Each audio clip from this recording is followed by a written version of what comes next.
Here we've got a double pendulum.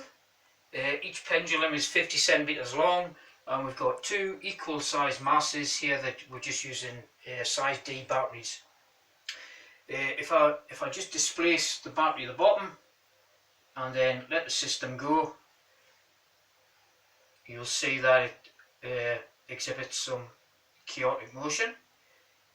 If I just stop that, from the calculations on the sheet, one of the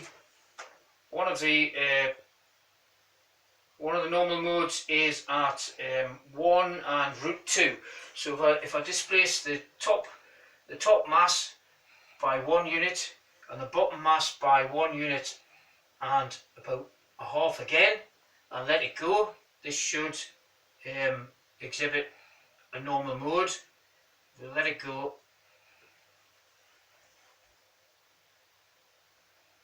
3, 4, 5, 6. So we've got a normal mode, and if you check that out, if you have a look at the video, you'll find if you count 5 oscillations, you'll find that 5 oscillations take about 9 seconds. So that means that each oscillation is 1.8 seconds, which is what the model predicts.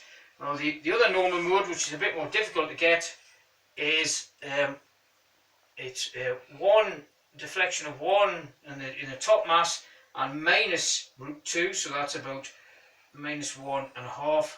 So this is the out of phase mode, and this one's much faster. Hopefully we'll get it to work. Oh, there it goes. So we've got it out of phase because they're moving in opposite directions, and they're moving much faster. And according to the maths, the period of that should be about 0.8. You'll see that it starts to go a bit wonky because of all the aerodynamics kicking in. Remember, we've linearized the model. But double pendulum.